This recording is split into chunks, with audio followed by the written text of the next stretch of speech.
न तो आज वर्तमान के 80% पुत्रों से ये माता पिता दुखी हैं। पुत्री तो शादी कर दी हुई पराई, यहाँ रहती है तब आपका पूरा काम करे, कभी आज्ञा का अवहेलना नहीं करती लड़कियां, और पुत्र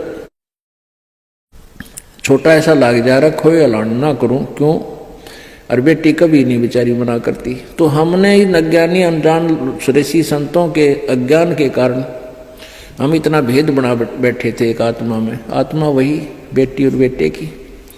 तो इस प्रकार हमारी इन नकली संतों ने हमारा समाज व्यवहार कति बिगाड़ दिया, हमारी सोच बदल रखी थी, जिस कारण से हम आधे से ज्यादा तक न्यों दुखी रहा करते थे।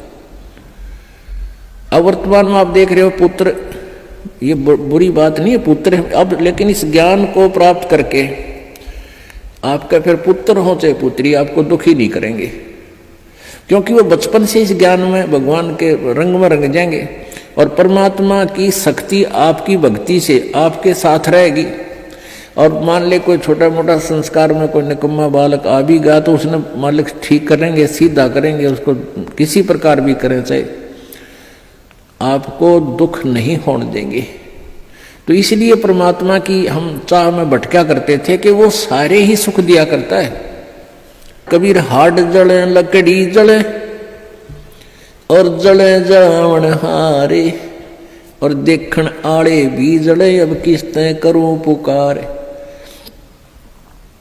अब परमात्मा कबीर जी कहते हैं कि जो किसी की मृत्यु होगी वो तो जले, और जो उसको जलाने जाएंगे एक दिन वह भी जलेंगे, और जो देख रहे हैं खड़े होकर के फलाना मर गया देखो उसकी चिता जले है, और वह भी जलेंगे एक दिन, उनको भी वहीं जाना है। पर वो बुद्धि इतनी काम ना करती, इतना दबाव है हमारे ऊपर, प्रेशर है, नशा है, हमने डर ना लगता कि हम भी वहीं जाना है, हमने भी एक दिन वहीं जाना है। वो दिन याद कौन रखते हम, और वो अब याद रहेगा।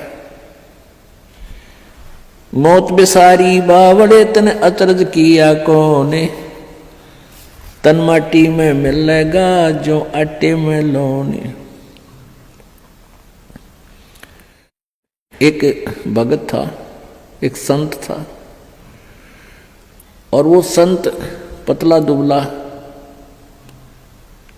और ठीक सा था, और बाकी वो अपने जैसे किसी वस्तु को कोई चिंता हो जा तो उसके चेहरे की, उसकी फेस की आकृति कुछ अजीब सी रहती है। तो एक भक्त आता था उस संत के पास, बढ़िया फलों के दर्जन फल सेब संतरे लिया करता। तो वो देखा करता था कि महात्मा जी बहुत चिंतित से रहते हैं और बहुत ही ज्यादा स्वस्थ नहीं है, सेहत अच्छी नहीं है।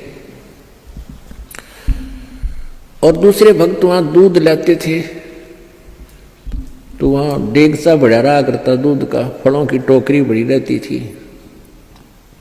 वो संत जी औरों को दे देते थे प्रसाद रूप में, और फिर खीर खार बना के खिला देते थे।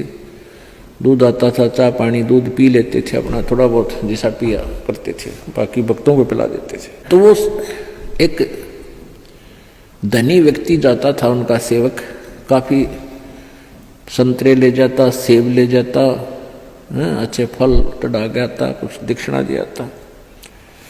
तो साधु से प्रश्न करता था कि महाराज जी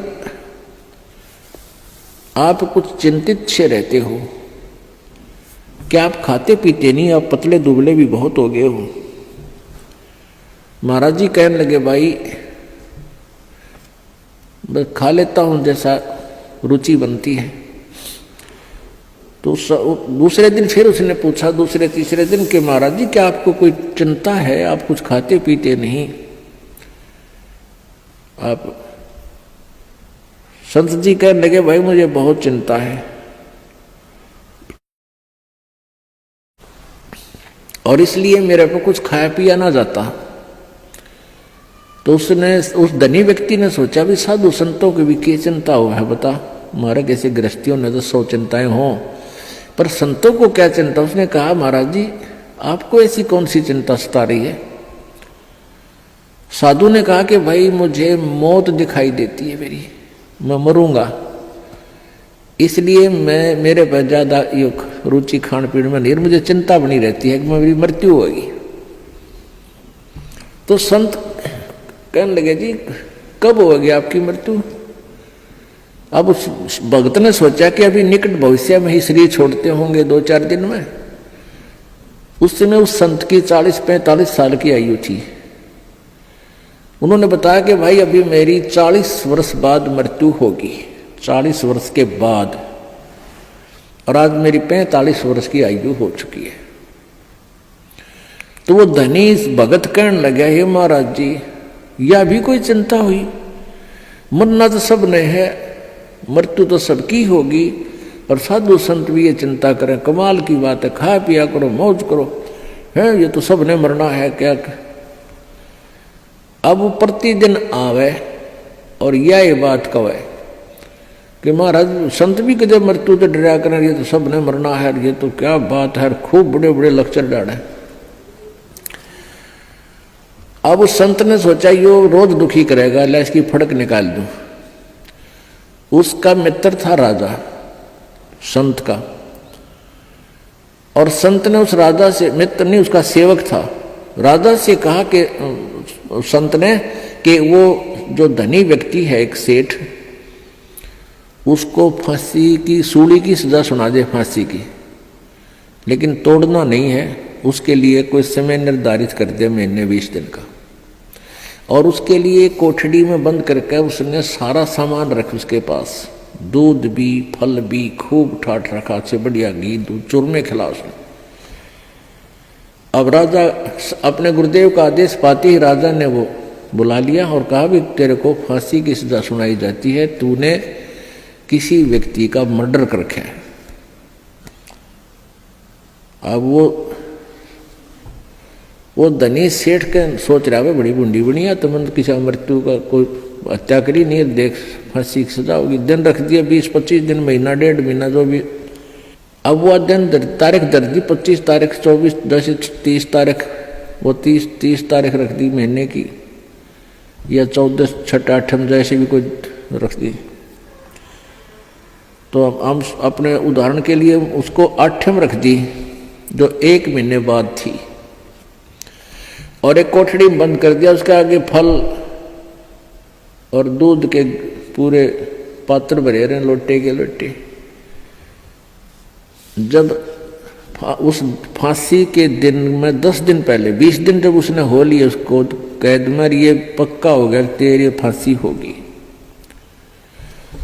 संत जी गए वहां, उनके कैद की कोठड़ी के अंदर से, उसके पास से घूम निकले आगे को, उसने देखा श्रीयामा गए, गुरु जी गए, आवाज लगाई महाराज जी सुनियो महाराज जी।